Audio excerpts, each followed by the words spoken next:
Hello दोस्तों, मैं ब्रजेश कुमार आपका स्वागत करता हूं आपके अपने YouTube चैनल स्टडी रेवोल्यूशन में। जैसा कि मैंने आपसे वादा करा था, एक सीरीज शुरू करी थी मैंने, उस वादे के अकॉर्डिंग मैं आपको एक नेक्स्ट वीडियो मैंने कहा था कि जल्दी लेके आने वाला, और मैं लेके आ चुका हूं। और इस वीडियो में हम सीखेंगे एक नया रूल। वो क्या है? वो ये है कि नंबर सिस्टम का हम दूसरा टाइप, सेकंड टाइप सीखने वाले, डिविजिबिलिटी रूल। इसके मैं आपको सवाल लेकर आऊंगा, सवाल कराऊंगा, आप बस बोर्ड पर फोकस बनाए रखें। दोस्तों, जैसा कि मैंने आपसे कल वादा करा था, मैंने एक जो रास्ता अपनाया है आपको मैथ सुधारने का, उसको मैं आगे लेकर चल रहा हूँ। और उसी के हिसाब से हमारा जो चैप्टर पहले हमने स्टार्ट करा था वो नंबर सिस्टम शुरू करा था। कल मैंने आपको कराया था नंबर सिस्टम का टाइप 1, जिसमें आपने, मुझे यकीन है कि आपने सवाल को करा होगा। दूसरी चीज, आपने उनकी प्रैक्टिस भी करी होगी। मैंने पहले ही कहा था आपसे को प्रैक्टिस करनी बहुत जरूरी है। अगर आप मैथ में प्रैक्टिस नहीं करेंगे तो प्रॉब्लम आपकी क्रिएट बनी रहेगी। अगेन अब मैं दूसरा टाइप लेके आया हूं। मैंने आपसे करा था मैं टाइप बाय टाइप सवाल को कराता रहूंगा, बस आपको करना है कि मेरे साथ आपको बना रहना है। दूसरी चीज, आपको दिखाई दे रहा होगा मेरे बोर्ड पर मैंने नंबर सिस्टम का टाइप 2 लिख रखा है। टाइप 2 क्या है? Divisibility rule. क्या है? Divisibility rule. इसका मैं आपके सामने पहला क्वेश्चन लेकर आ रहा हूँ। ज्यादा टाइम वेस्ट करूंगा नहीं आपका भी, ना मैं अपना टाइम वेस्ट करूंगा। मैंने टाइप सेकंड डाल रखा है डिविजिबिलिटी रूल। फर्स्ट क्वेश्चन आपके सामने लेकर आ रहा हूँ। उस क्वेश्चन को आप सॉल्व करोगे, मैं भी सॉल्व करूंगा। आप पे नहीं होता कोई दिक्कत नहीं है, मैं सॉल्व कराऊंगा उसको। तो लेके आता हूँ आपको पहला। दोस्तों, स्टार्ट करने से पहले मैं आपको एक चीज बता दूं। देखो, आज प्रॉब्लम है थोड़ी लाइट की, क्योंकि मौसम खराब है तो लाइट की समस्या है। अगर हमारी वीडियो में थोड़ा ब्लर हो या कोई दिक्कत आ रही है तो उसको प्लीज मैनेज करना, क्योंकि जो वीडियो बनाई जा रही है वो इन्वर्टर की लाइट से बनाई जा रही है। इन्वर्टर की लाइट से प्रॉब्लम आती है। चलो, ये मैंने आपको पहले ही बता दिया, इसलिए दिक्कत ना हो, पहले इस चीज को क्लियर करके चल रहा हूँ। बाकी आपके सामने डिविजिबिलिटी रूल का पहला सवाल है। सवाल कह रहा है 9 अंकों की एक संख्या ही जो आपके सामने दे रखी है वो 72 से विभाज्य है। कितने से विभाज्य है? 72 से। और उसको क्या करना है? 3x + 2y, यानी x और y के मान निकालने के बाद इक्वेशन दे रखी है आपको। इस इक्वेशन में निकालने के बाद आपको मान ज्ञात करना है कि मान क्या आएगा, इसका जो वैल्यू निकल आएगी वो कितने निकल आएगा, आंसर कितना निकल आएगा, इसमें रखना है। कुछ स्टूडेंट ऐसे होते हैं जो एग्जाम का प्रेशर के चक्कर में आके वो क्या कर देते हैं, एक्स और वाई की वैल्यू निकाली और उनको अपने आप से अपने दिमाग से ऐड करके जो ऑप्शन में देख लेते हैं, फिर ऑप्शन में जो मिल जाता है उसको टिक करके और निकल जाते हैं आगे। बाद में आके देखते हैं भाई ये तो आंसर इसमें रखना था, गलती हो गई। वो गलती फिर तो नंबर जाने और क्या होना है। तो वो गलती आपको नहीं करनी, वो आपको मैं पहले ही बता के चल रहा हूँ। सवाल दे रखा है हमारे सामने 8, 9, x, 6, 4, 2, 8, 7 और y। अब हमें पता है कि हमें ये 72 से विभाज्य है। कितने से विभाज्य है? 72 से। 72 का नियम ये कहता है कि 72 से ऐसे तो पता चलेगा नहीं, तो इसको हम क्या कर लेंगे? ब्रेक कर लेंगे। भाई 8 नाम कितना होता है? 72 होता है। 8 नंबर कितना होता है? 72 होता है। अब हमें पता है, हमें 8 का नियम भी पता है, हमें 9 का नियम। अब कुछ स्टूडेंट ऐसे होंगे जो बिगिनर होंगे, जिनको ये भी नहीं पता कि 8 का नियम क्या होता है, 9 का नियम क्या होता है, 3 का, 4 का क्या नियम होते हैं। तो भाई मुझे कमेंट करके बता देना आपके, हमें नियम भी नहीं पता, हमें स्टार्टिंग से बताओ। तो मैं आपको वो एक अलग से स्पेशल वीडियो बना दूंगा इस चीज के लिए कि ये नियम्स क्या होते हैं, 3 के, 4 के, 5 के क्या नियम होते हैं, 8, 9 के क्या नियम होते हैं, 10, 11 के क्या नियम होते हैं। मैं आपको उसके लिए एक वीडियो बना दूंगा। बाकी फिलहाल यहाँ सवाल में फोकस करते हैं। 8 का नियम ये कहता है स्टूडेंट की जो लास्ट की जो भी सवाल दे रखा है उसकी लास्ट 3 डिजिट पकड़ लेंगे हम, 3 डिजिट पकड़ लेंगे, और वो 3 डिजिट 8 से कटनी चाहिए। 8 से काटने के लिए आपको पता है 8 तो 8 से कट जाएगा। अब 7 और 2 है हमारे, 7 और y है। अब y की जगह ऐसा क्या रखा था कि 8 से डिवाइड हो? सिंपल सी बात है यार, y की जगह रख दो 2, y की जगह 2 रख दो तो यहाँ 72 हो जाएगा, 72 से डिवाइड हो जाएगा। सिंपल सी बात है। तो y की वैल्यू हमें मिल गई। अब यहाँ y की वैल्यू को एक कॉलम में बंद कर देंगे, इसको साइड रहने दो, अभी कोई दिक्कत नहीं है। अब क्या करते हैं? अब 9 के नियम लगाते हैं। 9 का नियम ये कहता है जो भी संख्या दे रखी है उसे ऐड करके देख लो। ऐड करने के बाद अगर 9 से डिवाइड हो रही है तो ठीक है, ना तो कितना ऐड करना है वो पता चल जाएगा आपको। जोड़ते हैं अब इनको। 8 + 9 + x को यू ही रहने दो, +6 + 4 + 2 + 8 + 7, और भैया y की वैल्यू क्या मिली थी हमें? 2। अब y की वैल्यू हम 2 रखेंगे, ना कि y रखेंगे। यहाँ जोड़ना शुरू करो। 8 और 9 17, x को अभी छोड़ दो। 17 और 6 23, 23 और 4 27, 27 2 29, 29 और 8 37, 37 और 7 44, 44 और 2 कितना हो जाएगा आपका? 46। कितना हो जाएगा? 46। अब 46 में हम क्या ऐड करें, यानी x की वैल्यू हम क्या रखें ताकि ये 9 से डिवाइड हो जाए? किससे डिवाइड हो जाए? 9 से। तो क्या रखेंगे भाई? 9 पंजा 45, 9 छिक्का 54 होता है, 9 छिक्का 54। तो 54 करने के लिए 46 को हमें ऐड करना पड़ेगा, x की जगह रखना पड़ेगा 8, x की जगह क्या रखना पड़ेगा? 8। अब हमारे पास दोनों वैल्यू आ चुकी है। y की वैल्यू हमारे पास ये रही, x की वैल्यू ये रही। अब हमें पता चल गया ये डिवाइड हो रही है दोनों। ठीक है, अब हमें क्या करना है? हमें इक्वेशन को उठाना है कि किस में रख के आंसर लेकर आना है। तो हमारी इक्वेशन क्या है? 3x plus 2y। अब हमें पता है 3 की हमें x की वैल्यू क्या मिली है 8, x की वैल्यू क्या मिली है 8, 2 और y की वैल्यू हमारे पास क्या आई थी 2। ठीक है जी, तो 3 अट्ठा 24 प्लस 2 दूनी 4। अब इनको ऐड कर दो, ऐड करने के बाद जो आएगा वही आंसर है, 24 और 4 28, आंसर कितना हो जाएगा 28। समझ में आ गया होगा सबके, किसी को कोई डाउट नहीं होना चाहिए, बहुत आसानी से समझाए। एक वैल्यू दे रखी थी जो 72 से डिवाइड है, 72 को हमने ब्रेक कर लिया दो जगह, 8 और 9 में। 8 और 9 में ब्रेक करने के बाद हमें पता है 8 का नियम कहता है कि लास्ट की 3 डिजिट 8 से कटनी चाहिए, सारी संख्या 8 से कट जाएगी। उसके बाद हमने y की वैल्यू निकाल ली, y की वैल्यू निकालने के बाद जो भी हमारे पास संख्या है उसमें x की वैल्यू निकालने के लिए सबको ऐड कर दो और x की वैल्यू को यूं छोड़ दो। जब हमें पता चला x की वैल्यू यानी ऐड करने के बाद जो भी x की वैल्यू हमें निकालनी है उसमें कितना जोड़े ताकि वह पूरी संख्या 9 से डिवाइड हो जाए। हमें पता है x की जब हम 8 रख देंगे तो पूरी संख्या डिवाइड हो जाएगी 9 से। हमने 8 रखने के बाद हमारे पास जो इक्वेशन थी हमने उसमें x और y की वैल्यू रख दी, हमारे सामने आंसर आ गया 28।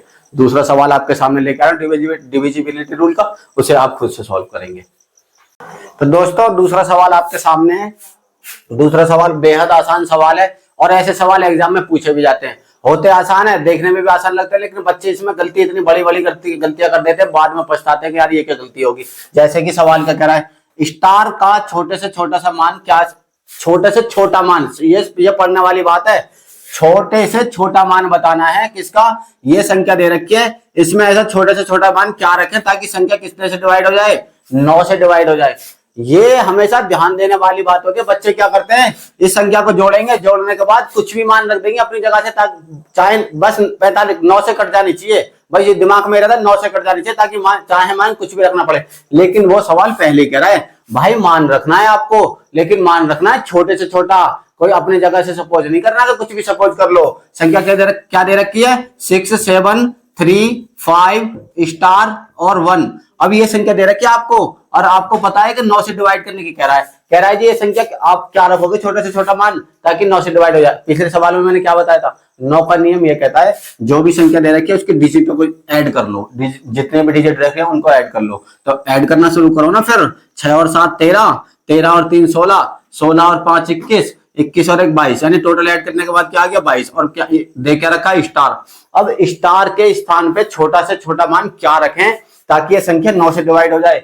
भाई 0 रख नहीं सकते, 0 रखोगे तो 22 ही हो जाएगा, 22 9 से नहीं कटेगा।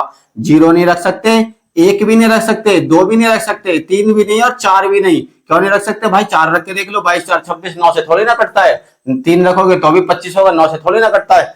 तो हम क्या रख के देखेंगे 5। हाँ भाई अगर 22 की स्टार की जगह अगर मैं 5 रख दूं यहाँ तो 22 और 5 27 हो जाता है, और 27 तो भाई 9 से डिवाइड होता है, तो स्टार के स्थान पर मान क्या आ जाएगा 5। भाई 5 रख दो, सवाल सॉल्व। आपका आंसर क्या आ जाएगा 5। सबसे छोटा मान इसका 5 ही है। 5 से या तो ना बड़ा रख सकते हैं आप ना छोटा रख सकते हैं, छोटा कोई आएगा नहीं, बड़ा रखने की कोशिश करोगे तो वो पहले कराएगा भाई छोटे से छोटा मान चाहिए, मुझे बड़े से कोई मतलब नहीं है। समझ में आ गया होगा हर किसी के। अगला सवाल लेकर आओ, लास्ट सवाल होगा डिविजिबिलिटी रूल का। 11 का नियम लेकर आ रहा हूं की बात। 11 का नियम सीखने वाला नियम होता है क्योंकि 11 के नियम से 9 के नियम से ज्यादातर सवाल पूछे जाते हैं। तो 11 के नियम का एक सवाल लेकर आ रहा हूं लास्ट, डिविजिबिलिटी रूल का आपको चैप्टर फिनिश हो जाएगा, उसके बाद एक नया टाइप शुरू करेंगे आगे से। चल तो दोस्तों ये है आपके सामने तीसरा सवाल, और मैंने आपसे कहा था ये लास्ट सवाल होगा। और इस तरह का सवाल लेके आया जिसमें 2 रूल लगेंगे, 11 का और एक 9 का। यानी 9 का तो हम पीछे से सीखते भी आ रहे हैं, ये नया सवाल इसलिए है ताकि मैंने आपसे भी कहा था कि 11 का रूल लगेगा इसमें। 11 का रूल देखो, सवाल दे रखा है x का मान फाइंड करना है, संख्या दे रखी है 7 अंक की संख्या दे रखी है। संख्या क्या है हमारे सामने 8 4 3 9 x 5 और 3।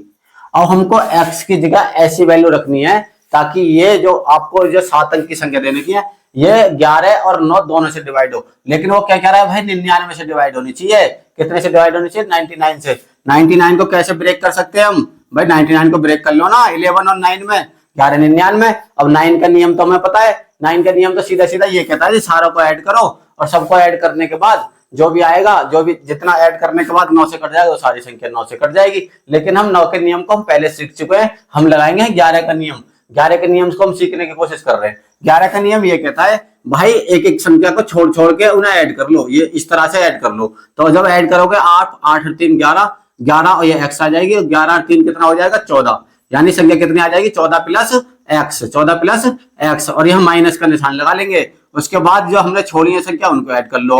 9 और 4 13 और 13 और 5 18, यानी संख्या कितनी आ गई 18। 11 का नियम दोस्तों ये कहता है, जब हम दोनों संख्याओं को ब्रेक करके ऐड करते हैं, या तो ब्रेक करने के ऐड करने के बाद दोनों संख्याओं को घटाने के बाद या तो 0 आना चाहिए, या दोनों का मान 11 होना चाहिए। क्या होना चाहिए, सॉरी, दोनों का मान घटने के बाद 11 होना चाहिए या आना चाहिए 0, तभी संख्या 11 से कटती है। कैसे, अभी क्या यहाँ आया अपना ऐड करने के बाद 18 आया था या 14, एक्स की जगह अब हम क्या रखें ताकि ये मान 0 हो जाए, क्या हो जाए, 0 हो जाए। तो एक्स की जगह क्या रख सकते हैं हम, 4, एक्स की जगह क्या रख सकते हैं, 4, सिंपल सी बात है। एक्स की जगह जैसे आप 4 रखोगे तो 18 हो जाएगी, और 18 माइनस 18 0 होता है, 18 माइनस 18 0 होता है, यानी ये फिर संख्या पूरी 11 से कट जाएगी। समझ में आ गई होगी बात, क्या समझाना चाह रहा हूं मैं आपसे, ये कहना चाह रहा हूं, जो भी आपने ब्रेक करके जो करी है संख्याएं, इनको ऐड करने के बाद और जो भी संख्याएं बची उन्हें ऐड करने के बाद या तो वो 0 आना चाहिए घटाने के बाद, या उनका डिफरेंस आना चाहिए 11। क्या आना चाहिए डिफरेंस, 11। अगर 11 0 आता है, नहीं आता है तो वो बनानी पड़ेगी आपको। जैसे मैंने अभी एक्स का मान 4 रखा, जैसे मैंने एक्स का मान 4 रखा था, 14 और 4 18 हो जाएगा, 18 माइनस 18 0 हो जाएगा। अब हमने क्या कहा था, एक्स का मान कितना रखा था, 4, एक्स का मान जैसे आपने 4 रखा ना, अगर आप यहाँ 4 रखेंगे तो संख्या 9 से भी कट जाएगी। ये आप खुद कोशिश करना, सवाल को इसे खुद कोशिश करके देखना। कभी 11 से मैंने तो आपको काट के दिखा दिया, अब आपको क्या करना है, एक्स के 4 रख के आपको 9 से काट के देखना है, ये आपका काम है। आप मुझे बताना कि हाँ हमने कैसे सॉल्व करा है, आप चाहो तो सॉल्यूशन भी भेज सकते हो। ये लास्ट हमारा डिविजिबिलिटी रूल का हमारा लास्ट सवाल था, यहाँ अपना डिविजिबिलिटी रूल समाप्त हो जाता है। अगली वीडियो जो लेकर आऊंगा वो नेक्स्ट टाइप की वीडियो लेकर आऊंगा। हमारे साथ जुड़े रहे, हमारे चैनल का नाम है स्टडी रिवॉल्यूशन। और दोस्तों लास्ट में मैं यही कहूंगा, और मेरे साथ जुड़ने का आपको यही फायदा है, मैं टाइप टू टाइप सवाल कराऊंगा, आप बस मेरे साथ लगे रहो। आप देखोगे कि आप 2 से 3 महीने में मैथ में अपनी ऐसी पकड़ बना लोगे, बस मेरे पे विश्वास करो। विश्वास करोगे तो 100% एक एक टाइप आपको सवाल कराता चलूंगा, हर चैप्टर को, एक भी चैप्टर आपका कमजोर नहीं छोड़ने वाला हूं। बस आपको क्या करना है, मेरे साथ बना रहना है, चैनल को सब्सक्राइब कर लेना, बेल आइकन को बजा लेना है। बेल आइकन से ये होगा, जो भी मैं नेक्स्ट वीडियो डालूंगा, जो भी टाइप से वीडियो डालूंगा, आपके पास वो वीडियो पहुंचती रहेगी। दैट्स इट बोलते दोस्तों, खत्म होती है। दोस्तों आपको ये करना है, मेरे चैनल को सब्सक्राइब कर लेना है और बेल आइकन को प्रेस कर लेना है, क्योंकि बेल आइकन प्रेस कर लोगे तो जो भी मैं नेक्स्ट टाइप की वीडियो कराऊंगा वो आपके पास तक पहुंचनी चाहिए। और आपका ये काम है दोस्तों, इस वीडियो को शेयर करना है, फॉरवर्ड करना है अपने दोस्तों के पास, ताकि जो बच्चे जो कोर्स नहीं खरीद पाते हैं उनके लिए फ्री ऑफ कॉस्ट में ये सवाल करा सकूं और उनको ये मैथ सिखा सकूं। मेरा यही टारगेट है कि ये वीडियो हर गांव हर बच्चे तक जानी चाहिए, ताकि बच्चे इसको सीखें और अपने मैथ को इतना स्ट्रांग कर लें ताकि आने वाले एग्जाम में अगर वो बैठे तो अपना बेस्ट दे सकें। मेरा एकमात्र यही टारगेट है। बस आपसे एक रिक्वेस्ट यही है दोस्तों, ज्यादा से ज्यादा दोस्तों को, ज्यादा से ज्यादा फ्रेंड के पास इसको शेयर करो, ताकि मुझसे ज्यादा से ज्यादा लोग जुड़ सकें। और एक चीज ध्यान रखना, जब ये मैं वीडियो बना रहा हूं उसमें आपको कमेंट जरूर करनी है कि जो मैं सवाल करा रहा हूं आपके समझ में आ रहे हैं या नहीं आ रहे। उससे क्या होगा, अगर आप हाँ में जवाब देंगे तो मेरे अंदर एक बूस्टअप आएगा कि हाँ मैं करा रहा हूं, एक मेरा जो उद्देश्य है वो बिल्कुल सही है और मैं ये स्टूडेंट को पसंद भी आ रहा है। अंत में मैं यही कहूंगा, मेरे चैनल के साथ जुड़ रहे हैं। चैनल का नाम है स्टडी रिवॉल्यूशन। थैंक यू दोस्तों।